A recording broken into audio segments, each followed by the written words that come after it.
ఉండును. చిన్న ప్రార్థన. ప్రేమ నమ్మకం గల దేవా,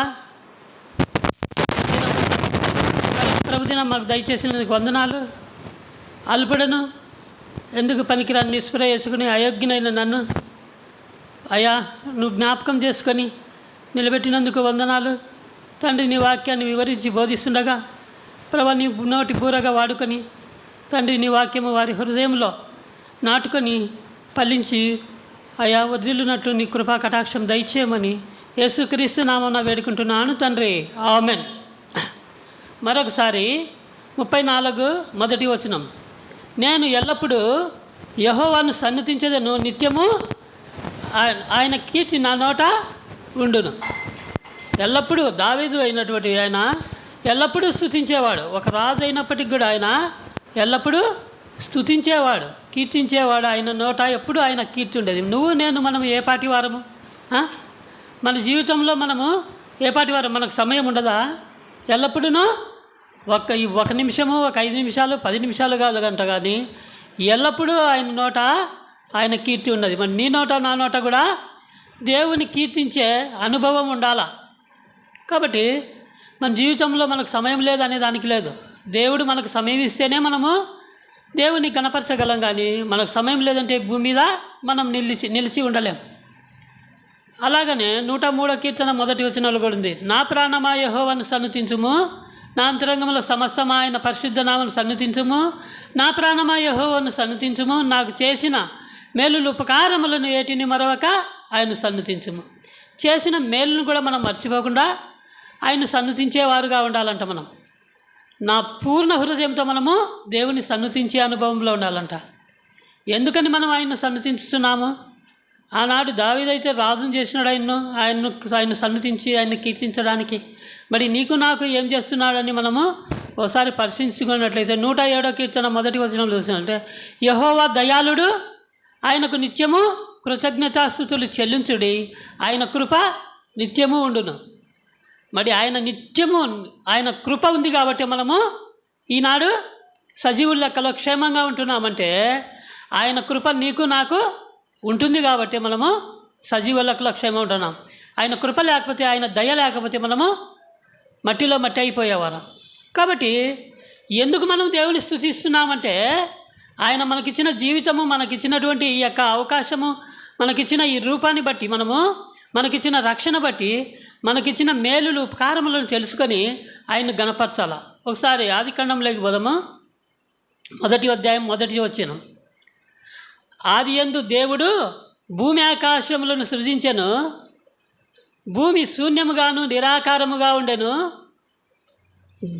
చీకటి అగాధ జలములమైన కమ్ముకొని ఉండెను, దేవుని ఆత్మ కథ అల్లాడుచుండెను. అంటే ఆదియందు దేవుడు భూమి ఆకాశములు చేసినాడంట. అందుకే మనం భూమి మీద నిలబడి ఉన్నాము.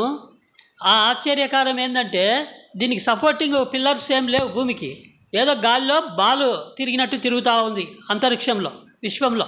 ఈ భూమి ఒక చిన్న బాల్ నిలబెట్టలేం మనం అట, గాలిలో నిలబెట్టలేం. ఇంత భూమండలం దేవుడు గాలిలో నిలిపించిన నువ్వు నేను ఈ భూమి మీద నివసిస్తున్నామంటే దేవునికి మహిమ చెల్లించాలా. ఆకాశంలో, అంతరిక్షంలో ఈ భూమిని నిలబెట్టినాడు. అంతరిక్షంలో ఉయ్యాల ఊగినట్టు ఊగుతూ ఉంటాం అన్నమాట, తిరుగుతుంది భూమి. మరి అలాంటి భూమిని మనకి ఇచ్చినాడు. అంతేకాదు ఈ భూమి మీద నివాస యోగ్యంగా మనకు ఇల్లు కట్టుకోవడానికి యోగ్యంగా, అంతేకాదు మనకు తినడానికి పైరు పంటలు ఇచ్చడానికి ఆకాశం నుంచి వర్ష జలమునిచ్చి భూమిని సేద్యపరుచుకొని భూమి మీద పంటలు తింటూ ఆహారం తింటూ మనం జీవిస్తున్నామంటే అది దేవుని కృపయే. అందును బట్టి దేవుని మనము గణపరిచేవారుగా ఉండాలా. ఎందుకు గణపరుస్తున్నాం? దేవుడు మనకు చక్కటి వాతావరణమును, భూమిని ఇంకా ఉన్నాయి. భూమితో పాటు కొన్ని గ్రహాలు ఉన్నాయి.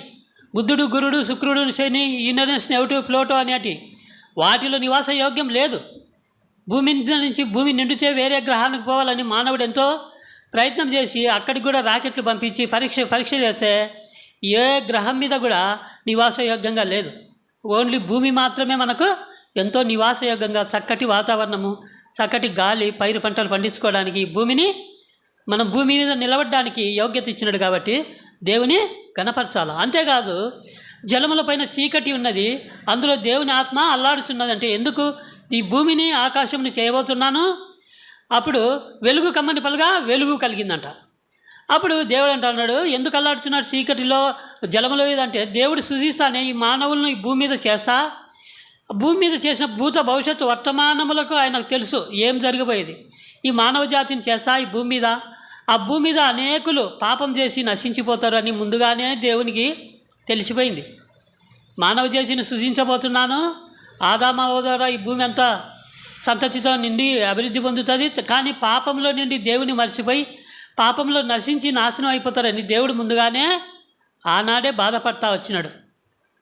తర్వాత యేసుక్రీస్తు రూపంలో శ్రీవలో ఎంతో శ్రమ పడాల్సి వచ్చింది. కాబట్టి అప్పుడే దేవుడు మన కోసము ఆలోచన చేసినాడు, మానవుని చేస్తున్నాను వీళ్ళు నశించిపోతారని. చీకటి, ఈ లోకం పుడతానే చీకటి అలుముకొని ఉంది.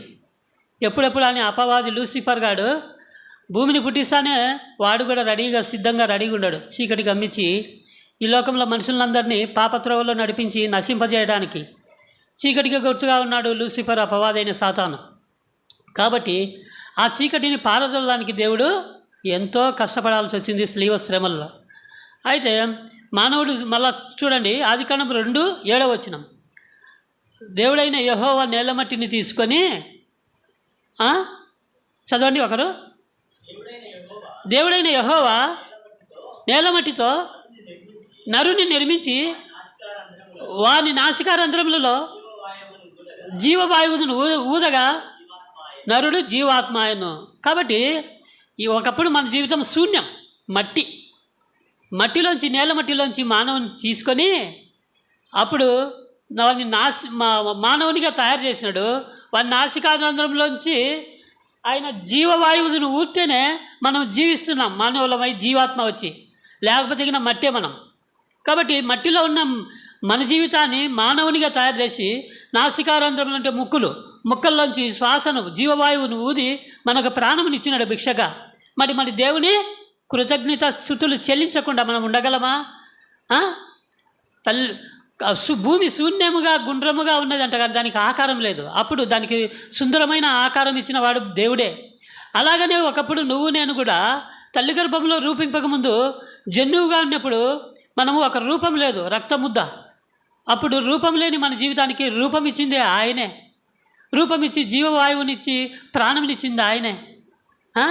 మరి శరీరాన్ని, అందమైన శరీరాన్ని ఇచ్చినాడు, అందులో జీవాత్మనిచ్చి జీవింపజేస్తున్నారంటే మనము దేవునికి కృతజ్ఞతాస్తుతులు చెల్లించకుండా ఉండలేము. మనం ఇంత సుందరమైన మానవ జీవితాన్ని ఇచ్చినాడు కదా.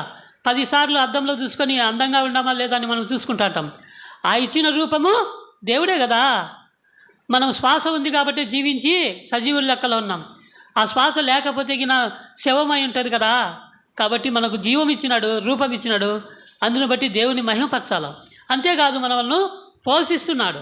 చూడండి, ఆదికాండము 50:21 ఉంది. భయపడకుడి, మిమ్మును మీ పిల్లలను పోషించనని ఆదరించి ప్రీతితో మాట్లాడాను. ఇది యోసేపు తన అన్నలతో మాట్లాడే సందర్భం. చదవండి ఒకరు. 50:21 భయపడకుడి, నేను మిమ్మును మీ పిల్లలను పోషించదును అని ఆదరించి వారితో ప్రీతిగా మాట్లాడాను. ఆనాడు యోసేపు తన అన్నలతో మాట్లాడినాడు, కానీ ఈనాడు నీతో నాతో మనందరితో దేవుని వాక్యము మాట్లాడుతూ ఉంది. ఏమని? భయపడకండి, మిమ్మల్ని అందరినీ పోషించేది నేనే. ఆకాశ జలం వర్షం ఇచ్చి పైరు పంటలనిచ్చి మేము పోషించువాడని నేనే అని దేవుడు ప్రీతితో మాట్లాడుతున్నాడు. అందుని బట్టి దేవుని స్తుతించువారుగా ఉండాలి. మనల్ని పోషించేది, వర్షం ఇచ్చేది ఆయనే. కాబట్టి అంతేకాదు, చూడండి 49 ఆదికాండము 22 యోసేపు ఫలించడి కొమ్మ, ఊట యొద్ద ఫలించడి కొమ్మ, దాని రెమ్మలు గోడ మీదకి వ్యాపించెను. యోసేపు ఫలించడి కొమ్మ, ఊట యొద్ద ఫలించడి కొమ్మ, దాని రెమ్మలు గోడ మీద ఎక్కి వ్యాపించెను. మరి ఆనాడు యోసేపు గురించి యాకోబు చెప్పిండొచ్చు, కానీ ఈనాడు నీతో నాతో దేవుడే మాట్లాడుతున్నాడు.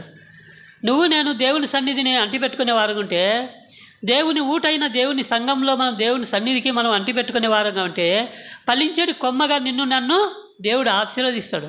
దాని రెమ్మలు గోడ మీద వ్యాపించినట్లు మన ఊర్లోనే కాకుండా మన పక్క ఊర్లలో కూడా సాక్ష్యము మన పేరు రెమ్మలు వ్యాపించేవిగా ఉంటాయి. కాబట్టి మనము ఫలించి అభివృద్ధి పొందుతున్నామంటే అది దేవుడిచ్చిన కృపను బట్టి దేవునికి కృతజ్ఞతలు చెల్లించేవారుగా మన జీవితం ఉండాలని దేవుని వాక్యము సెలవిస్తుంది. అదే నిర్గమకాండం చూడండి 14వ అధ్యాయము 13వ వచనము. మీరు ఒకవారు చదవండి అన్నమాట. అందుకు మోషే, భయపడకుడి, యెహోవా నేడు మీకు కలుగజేయ రక్షణను మీరు ఊరికి నిలుచుండి చూడుడి. మోషే చెప్తున్నాడు, మీరు భయపడకుడి, మీకు నేడు యెహోవా కలుగజేయ రక్షణ మీరు ఊరికే ఉండి చూడుడి అంటున్నాడు.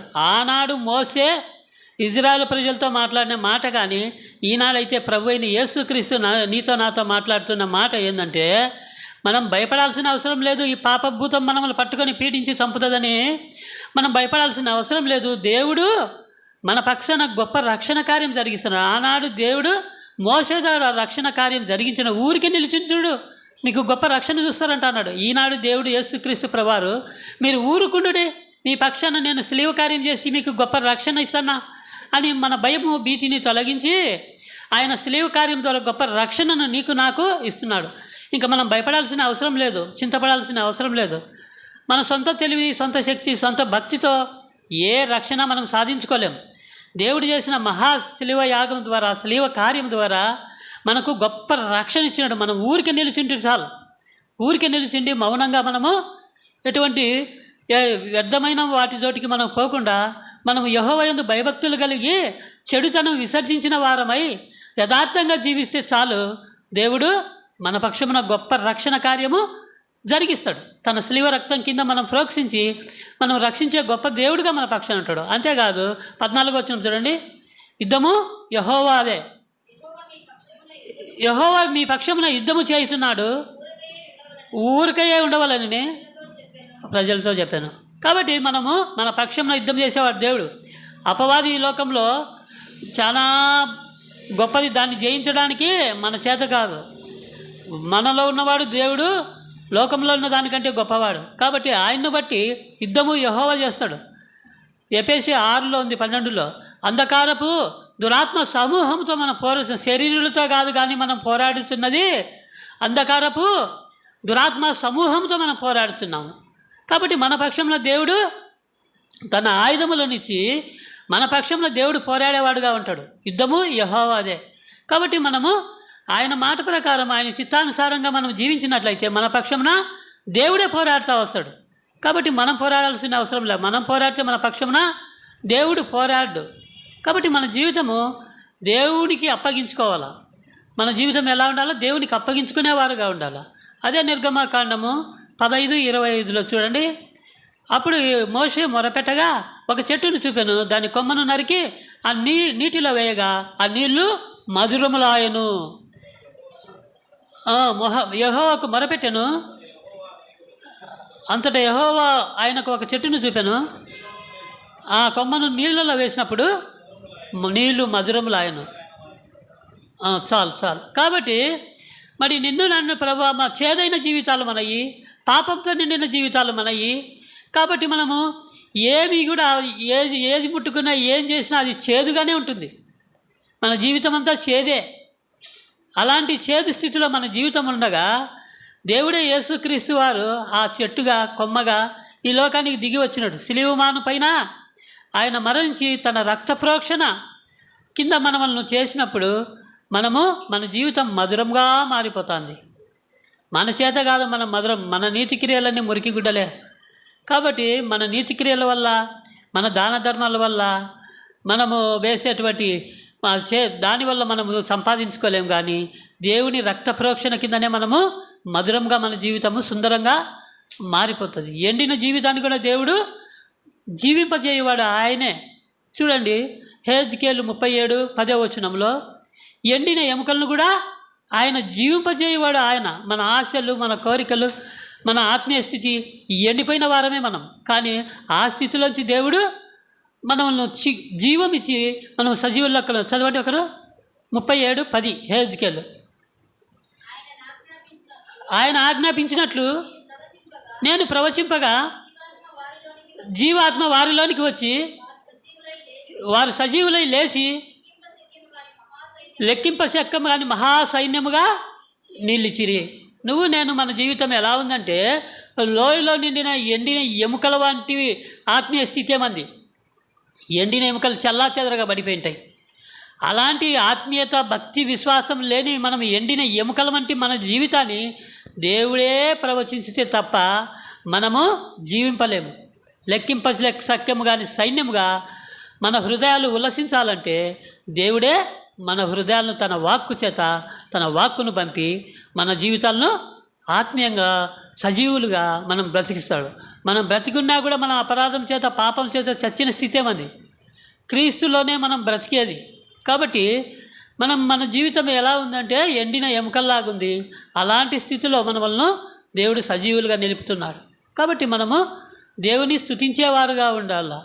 యెషయా 53:1 చూసినట్లయితే, యాకోబు నిన్ను సృజించిన వాడని నేనే, ఇజ్రాయేలు నిన్ను నిర్మించిన వాడని నేనే, భయపడకము నిన్ను విమోచించినాను, నీవు నా సొత్తు అంటున్నాడు.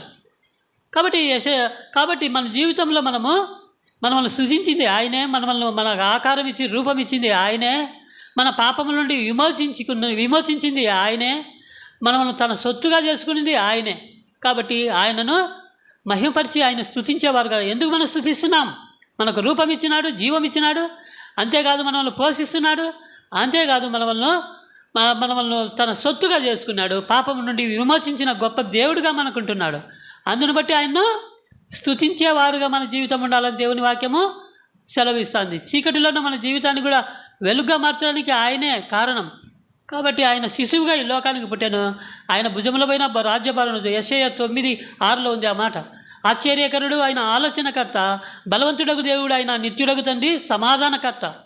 మన జీవితంలో ఆశ్చర్యకరాలు జరగాలంటే ఆయనే, మనకు ఆలోచన చెప్పాలంటే ఆయనే, నిత్యము మన తండ్రిగా ఉంటాడు, మనకు సమాధానం ఇచ్చేవాడు ఆయనే. అందును బట్టి ఆయన స్తుతించాలా మన జీవితం. యెషయా 53:5 చూడండి. మన అతిక్రమములు బట్టి ఆయన గాయపరచబడెను, మన దోషములు బట్టి ఆయన నలగొట్టబడెను, మన సమాధానార్థ శిక్ష ఆయన మీద పడెను. మనకు రావాల్సిన శిక్ష ఇదంతా. మన అతిక్రమములు, మన పాపము, మన దోషములు, ఇవన్నిటికీ మనకు రావాల్సిన శిలువ శ్రమలు, మనం రావాల్సిన శిలువలో మరణించి మృతి పొందాల్సిన మన జీవితం, మన పాప జీవితాన్ని బట్టి, మన మాటలు, మన దోషములను బట్టి మనకు రావాల్సిన మరణ శిక్షను తన మీద వేసుకొని, మన అతిక్రమ క్రియలకై ఆయన గాయపరచబడి, మన దోషములపై ఆయన శిక్ష అనుభవించి మన పాపములన్నిటిని కొట్టివేయటానికి ఆయన ఎంతగానో ఆయన పొందిన దెబ్బలారా మనకు స్వస్థనిచ్చేవాడుగా మనకుంటున్నాడు. కాబట్టి చీకటిలో ఉన్న మన బ్రతుకును కూడా వెలుగుగా మార్చేవాడు ఆయన. యెషయా 60 చూసినట్లయితే 1వ వచనము, లెమ్ము తేజరిల్లుము, యెహోవా మహిమ నీ పైన ఉదయించును అంటాడు. కాబట్టి మనం ఈ లోకము, భూమిని చీకటి ఆవరించింది. ఈ లోకంలో భూమి మీద చీకటి అంటే పాపము, అపవాది ఆవరించింది. లెమ్ము తేజరిల్లుము, యెహోవా మహిమ, దేవుని కిరణాలు మన మీద పడినప్పుడే మనము తేజరిల్లగలం. కానీ మన సొంత భక్తి, సొంత యుక్తితో మనం ఏమీ చేయలేం. అదే 60:20 వచనంలో ఉంది. పగటి సూర్యుడైనను రాత్రి చంద్రుడైనా నీకు అక్కర్లేదు, కానీ దేవుడైన యెహోవా నీకు నిత్యమైన వెలుగుగా ఉండును. కాబట్టి దేవుడు మన పైన వెలుగు ప్రకాశించితే తప్ప మనం దేవుని పిల్లలుగా, నీతివంతులుగా మనం చేయలేము. మన సొంత నీతితో మనం ఏం చేయలేము. అబ్రహాము యెహోవాను నమ్మను, అది అతనికి నీతిగా ఎంచబడను. కాబట్టి నువ్వు నేను ప్రభువుని నమ్మితే చాలు, మనము నీతివంతులుగా మార్చబడేవారుగా ఉంటాం. చూడండి, కీర్తనలు 21వ కీర్తన 3వ వచనం చూసినట్లయితే అక్కడ, శ్రేష్టమైన ఆశీర్వాదములతో నిన్ను ఎదుర్కొంటున్న అపరంజి కిరీటము నీకు ఇచ్చుతున్నాను అంటాడు. కాబట్టి శ్రేష్టమైన ఆశీర్వాదములు మనకు ఏర్పరిచి ఉన్నాడు దేవుడు. అందును బట్టి ఆయన స్తుతించేవారుగా ఉండాలా. శ్రేష్టకరమైన ఆశీర్వాదములను నీవు అతని ఎదుర్కొంటున్నావు. అతని తల మీద అపరంజి కిరీటము నీవి ఉంచి ఉన్నావు. అపరంజి కిరీటం, దేవుడు మనకు బంగారు కిరీటం ఇచ్చడానికి ఆయన ముళ్ళ కిరీటం ధరించుకున్నాడు. మనకు శ్రేష్టమైన ఆశీర్వాదములు ఇచ్చుటకు ఆయన శాపగ్రస్తుడు అయినాడు. కాబట్టి ఇంత గొప్ప కార్యం చేసిన దేవునికి కృతజ్ఞతాస్తుతులు చెల్లించాలి. తర్వాత వచనం చూసినట్టయితే 4వ వచనము, నేను వరం ఒకటి అడిగి తిని ఆయుష్నిమ్మని అడగగా అతడు నాకు దీర్ఘాయుష్ను అనుగ్రహించను. చదవండి 4వ వచనం. ఆయుష్నిమ్మని అతడు నిన్ను వరం అడగగా నీవు దానిని అతనికి అనుగ్రహించినావు. సదాకాలం నిలుచు దీర్ఘాయువును నువ్వు దయచేసి ఉన్నావు. కాబట్టి మా వరం అడిగితే ప్రభావంగా కొంచెం ఆయుష్ పెంచంటే దేవుడు ఆనాడు దావీదు ఎప్పుడో సౌలు చేతిలో మరణించవలసిన వాడు దీర్ఘాయుష్ని ఇచ్చినాడు. 40 ఏళ్ళు ఇజ్రాయెల్ను రాజుగా పరిపాలన చేసి. హిజ్కియా కూడా ఆ విధంగా ఆయుష్ అయిపోయినప్పుడు దేవుని మొరపెట్టినప్పుడు అతనికి కూడా ఆయుష్నిచ్చి 15 ఏళ్ళు ఆయుష్ పొడిగించినాడు. మరి నువ్వు నేను కూడా ఎప్పుడో నశించిపోవలసిన మన జీవితాలను ఇంకా దీర్ఘాయుష్నిచ్చి సదాకాలం మనల్ని సజీవుల లెక్కలో నిలిపిన అంటే మనము దేవుని కృతజ్ఞతాస్తుతులు చెల్లించేవారుగా మన జీవితం ఉండాలని దేవుని వాక్యం సెలవు. చివరిగా కొత్త నిబంధనలో 2 వచనాలు చూసుకుని ముగించుకుందాము. కొత్త నిబంధనలు చూడండి. మత్తయి సువార్త 1:21. మత్తయి సువార్త 1వ అధ్యాయం 21వ వచనము. ఆమె గర్భం ధరించి కుమారుని కనను, ఆయన తన ప్రజలను వారి పాపముల నుండి రక్షించెను. చదవండి ఒకరు. ఆమె ఒక కుమారుని కనును, తన ప్రజలను పాపముల నుండి ఆయనే రక్షించును. ఆయన యేసు అని పేరు పెట్టాను. యేసు అంటే రక్షకుడు. కాబట్టి ఆమె గర్భం ధరించి ఒక కుమారుని కనుక ఆయన తన ప్రజలను మాత్రమే పాపం నుండి రక్షించే దేవుడు కన్నా. తన ప్రజలు అంటే దేవుని సన్నిధికి వచ్చేవారు. లోకంలో విచ్చలవిడి మాటలతో లోకంలో ఉండేవారిని కాదు. తన సన్నిధికి వచ్చిన తన ప్రజలను వారి పాపం నుండి రక్షించే రక్షకుడుగా ఉన్నాడు మన ప్రభువైన యేసుక్రీస్తు. అందును బట్టి ఆయన్ను స్తుతించువారుగా ఉండాలి. మత్తయి సువార్త 2:10 వచనంలో ఆ నక్షత్రమును చూసి వారు ఆనందభరితులై ఆ ఇంటిలోనికి వచ్చి ఆ తల్లిని బిడ్డను ఆ శిశువును చూసి సాగిలపడి తన పెట్టెలు విప్పి బంగారు సాంబ్రాణి బోలమును ఇచ్చి పూజించిరి. మరి ఆనాడు జ్ఞానులు, మహాజ్ఞానులు దేవుని వెతుక్కుంటూ ఆ నక్షత్రం ద్వారా ప్రభు సన్నిధికి సవాసానికి వచ్చి వారి పెట్టెలు విప్పి బంగారు సాంబ్రాణి బోలం వేసి ప్రభును పూజించినారు. ఆనాడు ఇంకా స్లీవ కార్యం జరగకముందే దేవుని ఆరాధించినట్టు నీకు నా కొరకు ఎంతో గొప్ప స్లీవ కార్యం చేసి మన పాపం నుండి విమోచించిన గొప్ప రక్షకునికి మన బంగారు లాంటి మంచి మనసు కలిగి, సాంబ్రాణి సువాసన కలిగిన హృదయం కలిగి, బోలం లాంటి మన కఠిన హృదయాన్ని తీసివేసి పరిమళ వాసనగా దివ్యౌషధం లాంటి బోలం లాంటి మంచి మాటలతో దేవుని ఆరాధించే అనుభవంలో మన జీవితం ఉండాలని దేవుని వాక్యము సెలవిస్తోంది. లూకా సువార్త 2వ అధ్యాయము 9-10 వచనంలో చూసినట్లయితే ఆ దూత వచ్చి గొల్లల దగ్గర నిలిచినప్పుడు మిక్కిలి ప్రకాశవంతముగా ప్రకాశించను. మిక్కిలి భయపడకుడి, ఇదిగో ప్రజలందరికీ కలుగబోవు మహా సంతోషకరమైన శుభవర్తమానము, దావీదు పట్టణమందు మీ కొరకు రక్షకుడు పుట్టినాడు అని శుభవర్తమానము ఆనాడు జ్ఞానులకు గొల్లలకు చెప్పింది. ఈనాడు నీకు నాకే దేవుని యొక్క వర్తమానం చెప్తా ఉంది. చదవండి ఆ మాట. 9వ వచనం 10వ వచనం. ప్రభు దూత వారి వద్దకు వచ్చి నిలిచెను, ప్రభు మహిమ వారి చుట్టూ ప్రకాశించెను, వారు మిక్కిలి భయపడిరి. ఆ దూత భయపడుకుడి, ఇదిగో ప్రజలందరికీ కలుగబో మహా సంతోషమైన శుభవర్తమానము నేను మీకు తెలియజేస్తున్నాను. కాబట్టి నీకు నాకు దేవుడు సంతోషకరమైన వర్తమానం ఈనాడు ఇచ్చినాడు. కాబట్టి ఏం చేసినాడంటే ఆయన రక్షకుడిగా ఈ లోకానికి అవతరించినాడు. దేవుని స్వరూపమైంది, ఆకారమందు మనుషునిగా అదృశ్యమైన దేవుని స్వరూపమైంది, ఆది సంభూతుడైన దేవుడు ఆకారమందు మనుషుడిగా ఫిలిప్పీ 2:5లో ఉంది. ఆకారమందు మనుషునిగా కనపడి మరణమైనంతగా స్లేవ మరణమైనంతగా విధేయత చూపిన వాడుగా మన కొరకు వచ్చినాడు. కాబట్టి మనం దేవుని స్తుతించాలా. చూడండి, అదే 2వ అధ్యాయం 14వ వచనంలో దూతలు స్తుతిస్తున్నాయి. సర్వోన్నతమైన స్థలంలో దేవునికి మహిమ, భూలోకంలో వారికి ఇష్టలైన వారికి సమాధానం అని స్తోత్రం చేయుచు దూతలు దేవుని స్తుతిస్తున్నాయి. సర్వోన్నతమైన స్థలంలో దేవునికి స్తోత్రం. భూమి మీద దేవునికి ఎవరు ఇష్టలుగా బతుకుతారో వారి కుటుంబాలకు కూడా సమాధానం అని దేవుని వర్తమానం చెప్తూ పరిశుద్ధుడు అని దూతల గణము స్తుతిస్తూ ఉంది, ఆరాధిస్తూ ఉంది. మరి నువ్వు నేను కూడా ఆరాధించే వాళ్ళగా ఉండాలి. మనకు ఆ భాగ్యం ఇచ్చినాడు దేవుడు.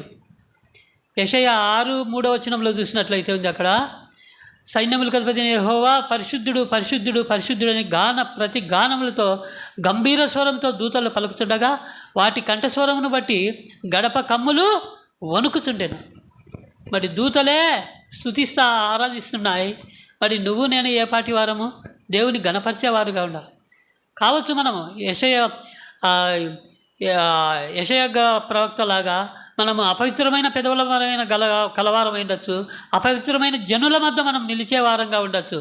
అయినను ఆయన తన దూత వచ్చి నిప్పు కనికని తీసి తన పెదవులకు తాగిన అతను పవిత్రుడైపోయినాడు. నువ్వు నేను అంతే.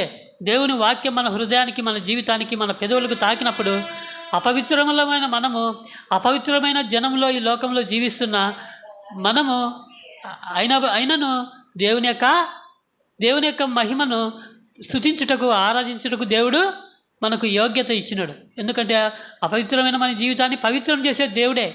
అందును బట్టి మనం దేవుని ఆరాధించేవారుగా ఉండాలి.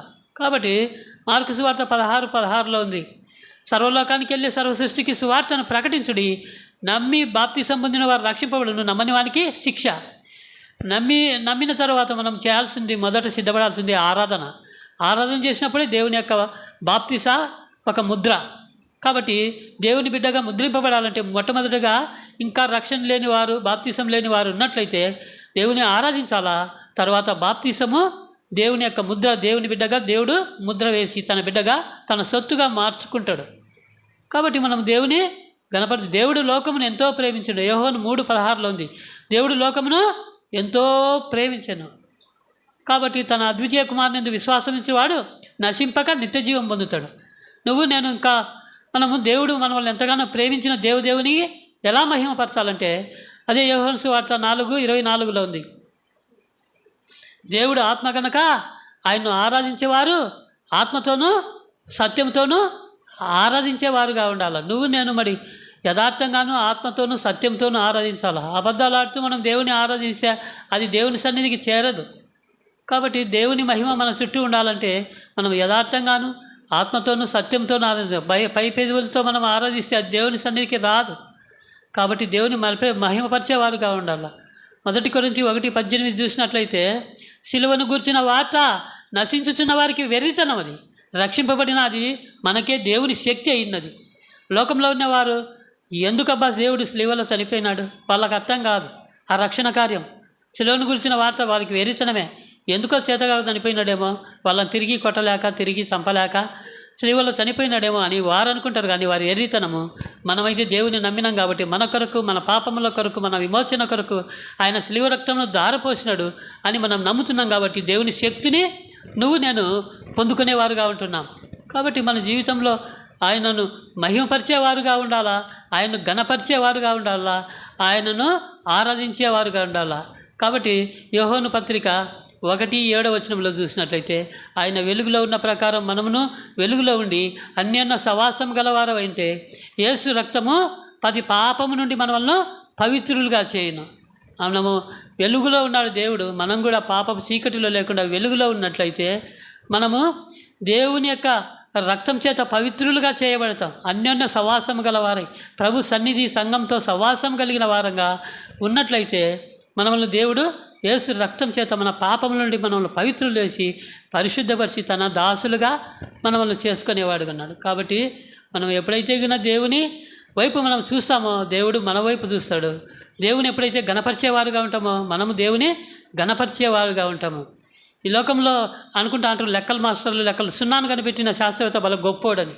కానీ దేవుడు అంటాడు, సున్నా కంటే శూన్యంలో ఉన్న భూమిని సృజించిన దేవుడు మిన్న, రూపాయి కన్నా రూపమిచ్చిన దేవుడు మిన్న, వందలు సంపాదించే కంటే వందనాలు అందుకునే ప్రభువు మిన్న, వేలు సంపాదించుకుంట కంటే వెలకట్టలేని దేవుని రక్తము మిన్న, లక్షలు సంపాదించే కంటే దేవుడిచ్చిన రక్షణ మరీ గొప్పది, కోట్లు సంపాదించుట కంటే మన కొనలేని దేవుడిచ్చే ప్రేమ ఎంతో గొప్పది.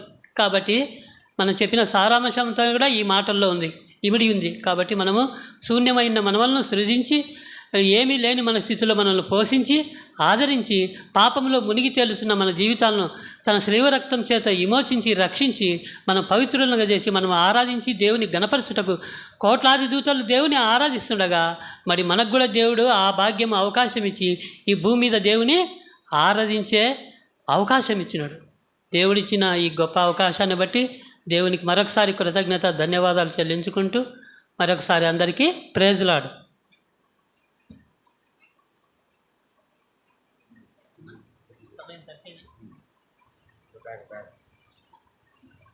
లేచి నిలబడి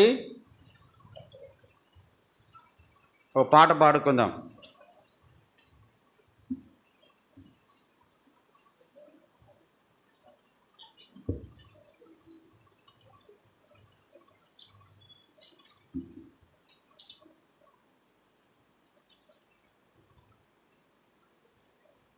ప్రభువా నీ గొప్పతనం. 125వ పాట. పెద్ద పాటల పుస్తకంలో పాట సంఖ్య 125. కొన్ని పుస్తకాల్లో 123. మొదటి 3 చరణాలు మనం పాడుకుందాం.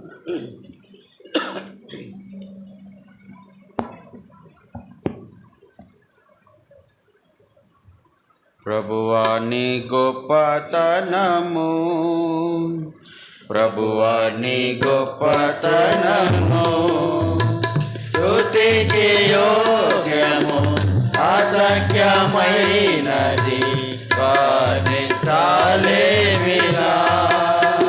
స్తుతికి యోగ్యము అసఖ్యమైనది వర్ణించలేమిరా.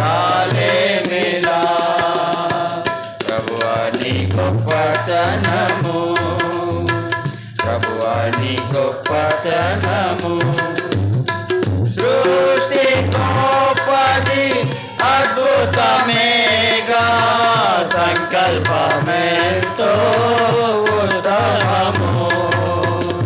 సృష్టి గొప్పది అద్భుతమేగా, సంకల్పమెంతో ఉత్తమము.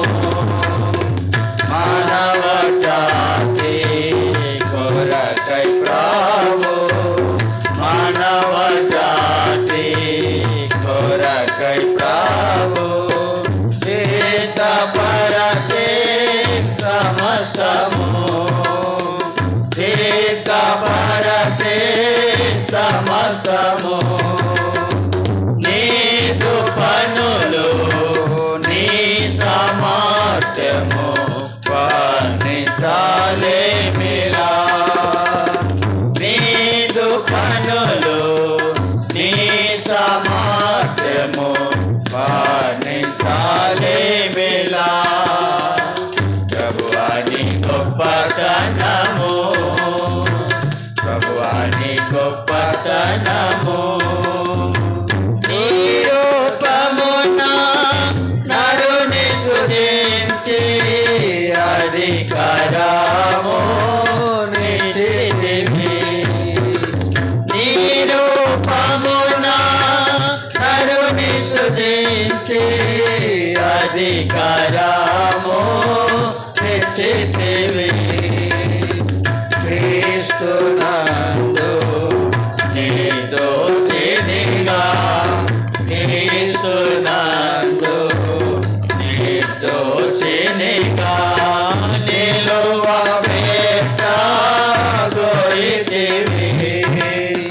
నిలువబెట్టగోరితివి. నీదు దయ నీ మంచితనము వర్ణించలేమిరా. నీదు దయ నీ మంచితనము వర్ణించలేమిరా. ప్రభువా నీ గొప్పతనము, ప్రభువా నీ గొప్పతనము, సృష్టిని చేసిన శక్తి కంటే పాపికి రక్షణ గొప్పది. సృష్టిని చేసిన శక్తి కంటే పాపికి రక్షణ గొప్పది. నీ యొద్దను నా సర్వమిచ్చి, నీ యొద్దను నా సర్వమిచ్చి, విలువకు మోక్షము కొన్నా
అయితే మోకరించండి, కళ్ళు మూసుకోండి.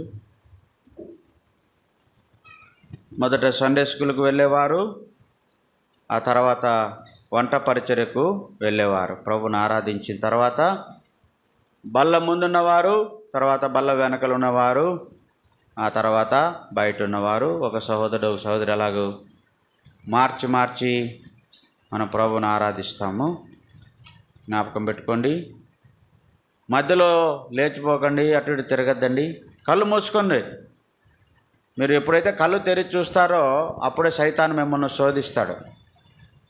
కాబట్టి కళ్ళు మూసుకొని మన దేవుని స్మరించుకుంటూ ఉన్నప్పుడు దేవుడు చేసిన ఆ కార్యాన్ని, దేవుడు మన ఎడల చూపిన కృపను, ఆయన దయను, ఆయన విశ్వాస్యతను, ఆయన మంచితనాన్ని మనం స్మరించుకుంటూ ఉంటే మన మనసు దేవుని మీద ఉంటుంది.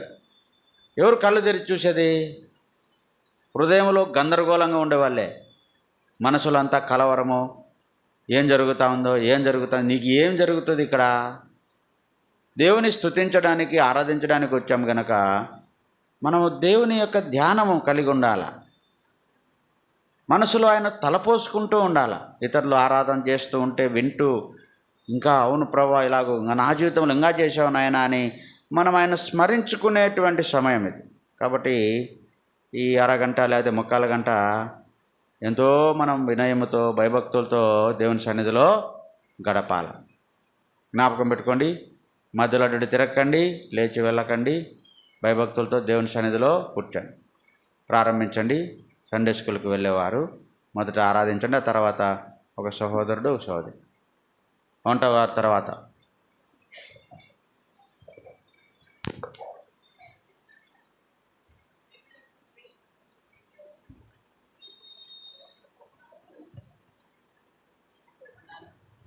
దయగల తండ్రి, గత వారమంతా కూడా కాచి కాపాడి నీ కృపలో, నీ భద్రతలో నన్ను భద్రపరిచి మరొక ప్రభుదిన ఉదయకాల సమయంలో ప్రభా నీ మందిర ఆవరణంలో చేరి ప్రభా నేను ఆరాధించుటకు, గణపరచుటకు మీరు నాకు ఇచ్చిన ధన్యతను బట్టి వందనాలు. ఇంతవరకు మీరు తీసుకొచ్చిన ప్రతి లేఖనాన్ని బట్టి కూడా వందనములు. నిజంగా నాయన మరి ప్రభా శూన్యంగా, నిరాకారంగా ఉన్నటువంటి నా యొక్క జీవితంని కూడా మీరు జ్ఞాపకం చేసుకొని దేవానని మీరు ప్రేమించి రక్షించి లోకం నుంచి ప్రత్యేకించుకున్నావు నాయన. మీ గొప్ప రక్షణ ఇచ్చావు, జీవం గల దేవుని సేవించే భాగ్యం ఇచ్చావు, నీకు వందనాలు. దయగల తండ్రి, నా కొరకే మీరు ప్రభావం అప్పగించుకొని నేను పొందాల శిక్ష యావత్తును మీరు పొంది నా యొక్క అతిక్రమములను, నా దోషములను ప్రభా శిలువలో నా కొరకై మీరు క్రయము చెల్లించి మీ యొక్క అమూల్యమైన నిర్దోషమైన రక్తము కార్చి ఆ రక్తం ద్వారా నా ప్రతి పాపమును కడిగి నన్ను నిబిడగా మీరు చేసుకున్నదికై వందనము చెల్లించుకుంటున్నాను. దయగల తండ్రి, నిజంగా నా కొరకే దీనుడుగా, రిక్తునిగా మీరు చేయబడి తగ్గించుకొని దేవా మరి ఆ కలవరిలో నువ్వు చూపిన ప్రేమను బట్టి నీకు వందనము చెల్లించుకుంటున్నాను. ఆయన ఎంత గొప్ప దేవుడు, ఎంత నమ్మదగినటువంటి దేవుడు, నిజంగా కోట్లాను కోట్ల దేవతలతో స్తుతింపదగినటువంటి దేవుడు, సర్వోన్నతమైన స్థలంలో నివసింపదగినటువంటి దేవుడు. 24 పెద్దలతో 4 జీవుల గానంతో నిత్యము పరిశుద్ధుడు పరిశుద్ధుడు పరిశుద్ధుడైన దూతల చేత గానపతి గానములు చేయబడుతూ స్తుతింపబడుతున్నటువంటి గొప్ప దేవుడు అని నీకు వందనము చెల్లించుకుంటున్నాను. దయగల తండ్రి, నన్ను కూడా మీరు ప్రేమించి నేను ఆరాధించే బిడ్డగా మీరు నన్ను సిద్ధపరచుకున్నావు. ఆయన ఆరాధించేవారు ఆత్మతోనూ సత్యముతోనూ ఆరాధించాలని ప్రభా నన్ను మీరు ప్రేమించి మీ గొప్ప రక్షణ ఇచ్చి నా సృష్టికర్త అయిన నన్ను ఎదిగి రక్షించిన నా విమోచకుడైన ప్రభువును ఇదే కాల సమయంలో ఈ విధంగా ఆరాధించడానికి మీరు ఇచ్చిన ధన్యతను బట్టి వందనము చెల్లించుకుంటూ నా జీవితంలో మీరు చేసిన ప్రతి మేలును, ఉపకారమును బట్టి నీకేమి చెల్లించగలను తండ్రి. ఏమి చెల్లించిన రుణస్థిరాలను ఒప్పుకుంటూ ఉదయకాల సమయంలో నా కొద్ది స్తుతి ఆరాధన ప్రభువైన యేసుక్రీస్తు నామములో మీకే అర్పించి ఆరాధించుకొనుచున్నాను తండ్రి. ఆమేన్. వంట పరిచర్యకు వెళ్ళేవారు ప్రభుని ఆరాధించు.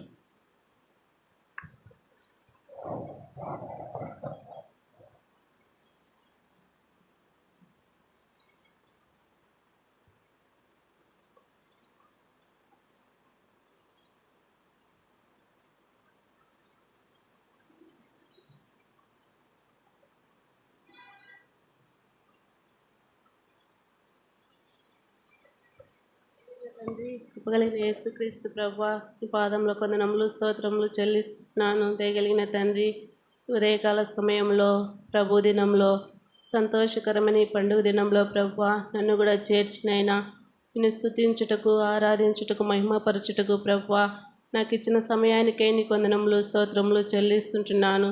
మునుపు నా జీవితం కూడా ప్రభువా హృదయ కాఠిన్యము కలిగిన దాననై దయగలిగిన తండ్రి, లోకంలో పాపంలో చీకటిలో నైనా అపవిత్రమైన జనుల మధ్య